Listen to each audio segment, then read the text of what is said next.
Student, this is Miss Tina, your science teacher.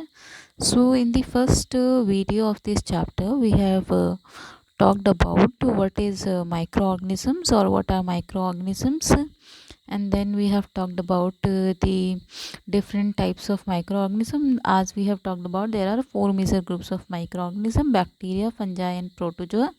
Then we have talked about the disease caused by these four types of microorganisms, and we have also seen the different pictures of or different examples of these microorganisms, and we have also talked about viruses and where do these microorganisms live. So these are the things we have talked about in the last part of this chapter. So today we'll be starting with the a topic that is friendly microorganisms. So in this topic what we are going to study is that the microorganisms are used for the various purposes. So here we can see that they are used in the preparation of curd, bread and cake. I hope you all have eaten bread or cake, but have you ever thought about it that there is a microorganism involved in the preparation of this bread?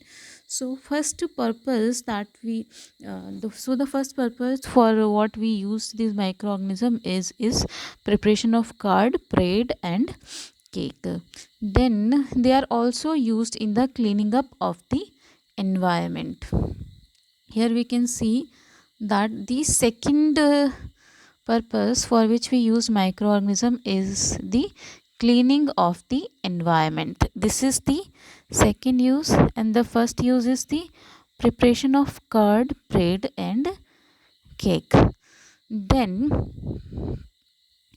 आप देखेंगे यहाँ पे कि then for example जैसे कि how does this microorganisms help in the cleaning of the environment. So as we have already talked about in the 7th class that there are certain bacteria which are like certain microorganisms known as the decomposers. So these organisms, they act on the organic wastage such as the vegetable peels, remains of the animals, feces, etc., and are broken down into the harmless and the usable substances. So these bacteria are known as the decomposers. So what they actually do is they convert these organic wastes such as the animal and plant waste into a manure. We have already talked about this in your class 7. So recall that here it is written that recall that bacteria are also used in the preparation of medicines. See, so this is the third purpose for which we use the bacteria. So the third one is we used bacteria in the preparation of medicine. Second one was the cleaning up of the environment, and first one was the making of the curd, bread and all this. Then it is also used to increase the soil fertility by fixing nitrogen. We have studied about this bacteria known as the rhizobium, which fixes nitrogen. We have already talked about this in the class 7. So we generally use microorganism for these kind of purposes. So this is so we have studied this in very short. Now we'll be studying these things in a detail.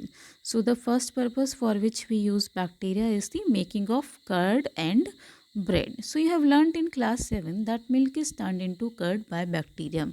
So have you all ever thought, I hope you all must have eaten curd.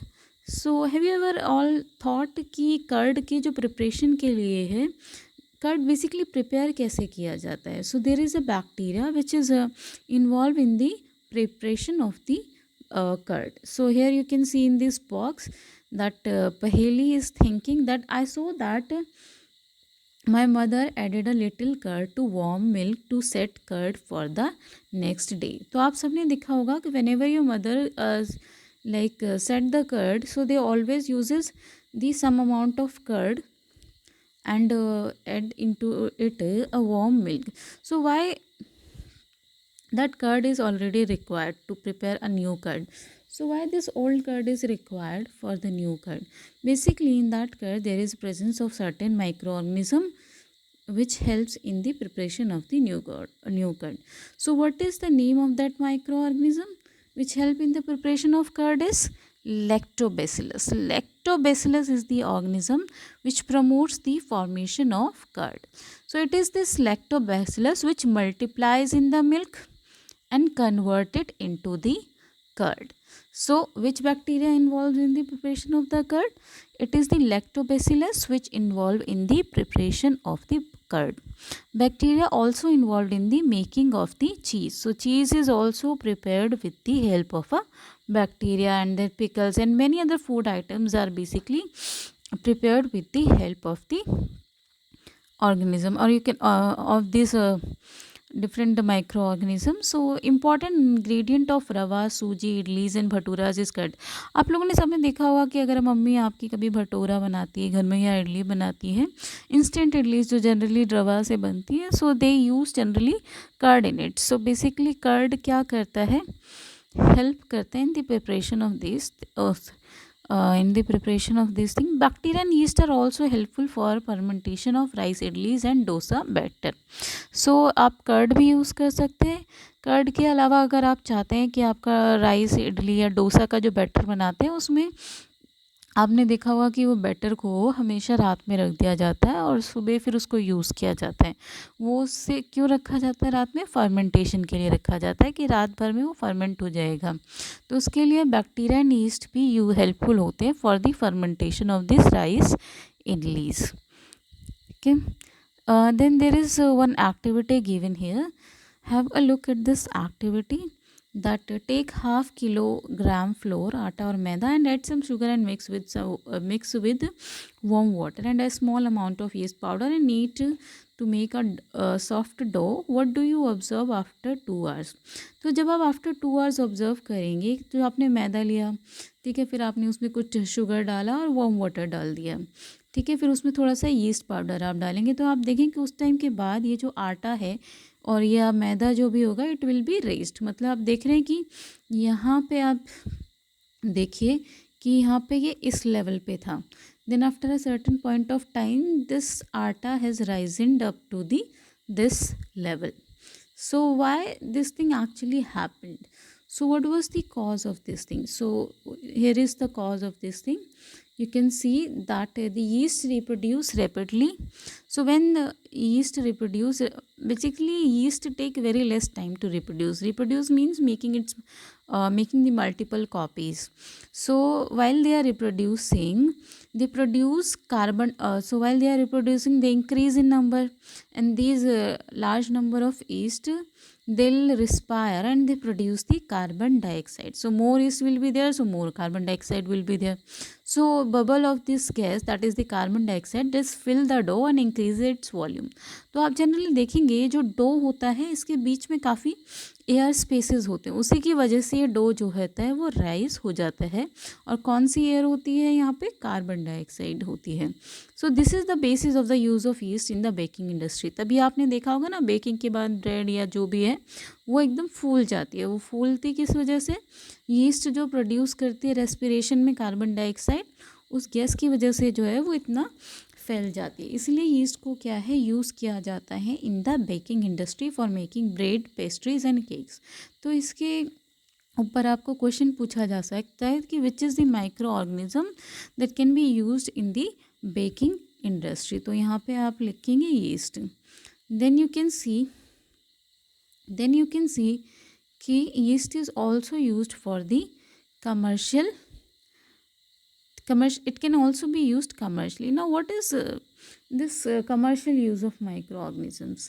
ठीक है, so micro organisms जो होता है, आपने देखा होगा कि production of alcohol, wine and acetic acid. Acetic acid means vinegar, जो सिरका आप खाते हैं खाने में, ठीक है.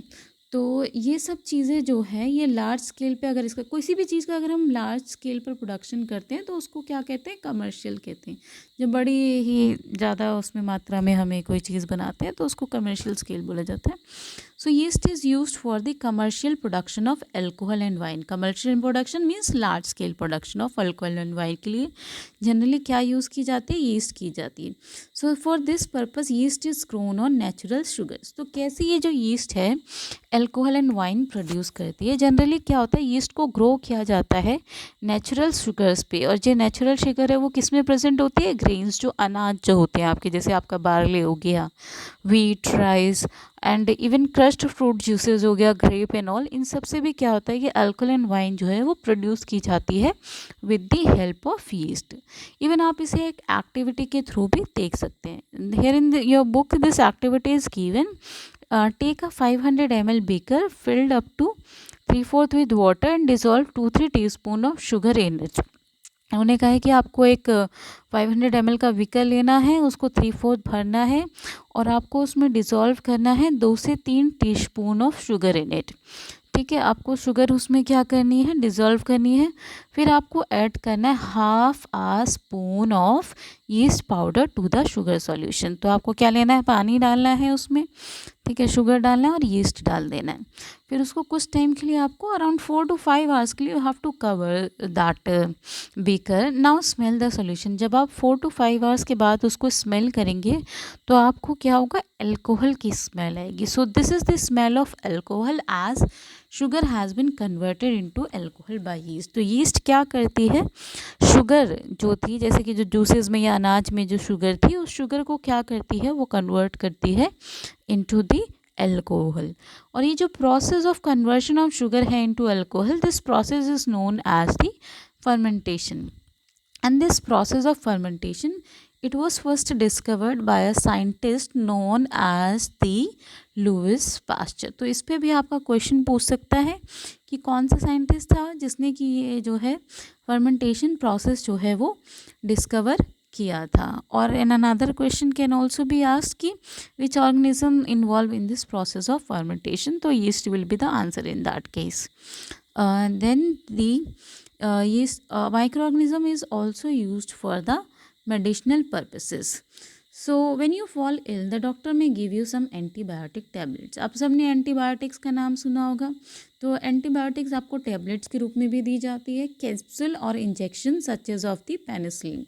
तो penicillin is the most common antibiotic जिसका आपने नाम जो है वो सुना ही होगा.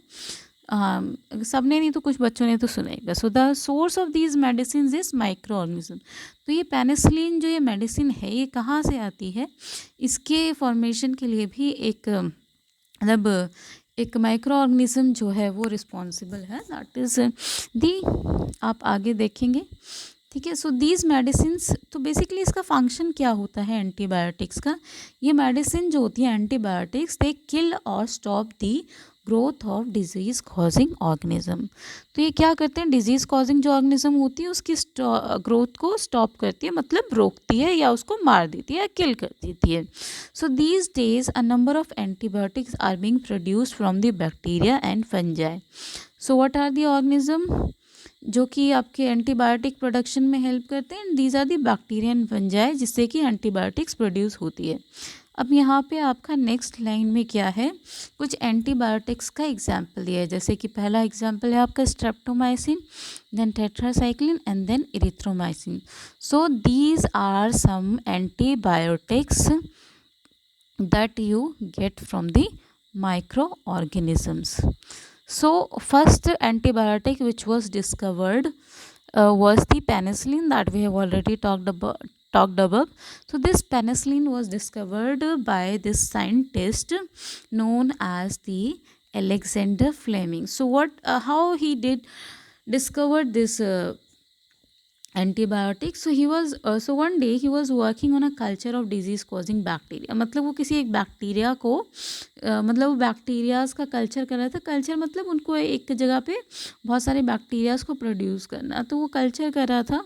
तो उसने नोटिस किया जब उस कल्चर पे वो काम कर रहा था कि उसने देखा कि एक जगह पे there was a little green mould in one of his culture plate. तो उसकी एक कल्चर प्लेट में क्या था, ग्रीन मोल्ड, मतलब एक फंगस लग गई थी। फिर उसने ऑब्जर्व किया that the presence of mould prevented the growth of bacteria. तो बाकी जो प्लेट्स थी वहाँ पे तो ग्रोथ हो रही थी बैक्टीरिया की, बट वो पर्टिकुलर प्लेट पे जहाँ पे कि वो फंगस लग गई थी वहाँ पे जो है बैक्टीरियाज ग्रो नहीं कर पा रहे थे। इवन जो बैक्टीरियाज थे उसको भी उस फंगस ने क्या किया था, किल कर दिया था। तो इससे, और ये जो माउल्ट थी, जो फंगस थी, उसका नाम क्या था, पेनिसिलिन। सो उसी फंगस से जो है ये पेनिसिलिन जो है आपकी एंटीबायोटिक, सबसे पहली एंटीबायोटिक थी जो प्रिपेयर की गई थी। तो बच्चों आपको ये नाम याद रखना है, सबसे पहली एंटीबायोटिक कौन सी थी, पेनिसिलिन थी आपकी जो प्रिपेयर की गई थी। So these antibiotics are commonly made from the fungi and bacteria. So किससे बनती है ये एंटीबायोटिक्स, आपकी फंजाई से बनती है और बैक्टीरिया से बनती है। The antibiotics are manufactured by the growing specific organisms and are use to cure a variety of diseases. So हम लोग एंटीबायोटिक्स को यूज़ करते हैं to cure a variety of diseases. Antibiotics are even mixed with a feed of livestock. तो हम लोग को तो जनरली, जैसे कि हम लोग को जनरली क्या होता है, टेबलेट की फॉर्म में दे दिया, इंजेक्शन की फॉर्म में दे दिया, कैप्सूल की फॉर्म में दे दिया। But in case of animals, जैसे कि आपके कैटल्स हो गए या पोल्ट्री हो गए, ये वाले जो एनिमल्स हो गए, इनको क्या किया जाता है, इनके खाने में मिक्स करके एंटीबायोटिक्स जो है इन्हें दे दी जाती है, so that these animals also, ये एनिमल्स जो हैं ये भी माइक्रोबियल इन्फेक्शन से जो है वो दूर रह पाएँ। ठीक है, और ये एंटीबायोटिक्स बहुत सारे प्लांट्स में भी जो डिजीज़ेज़ होती हैं उसको कंट्रोल करने में हेल्प करती हैं। और एक चीज़ आपको यहाँ पे याद रखनी है कि it is very important to remember that antibiotics should be taken only on the advice of qualified doctor. तो आपको ऐसे ही एंटीबायोटिक्स नहीं लेनी चाहिए।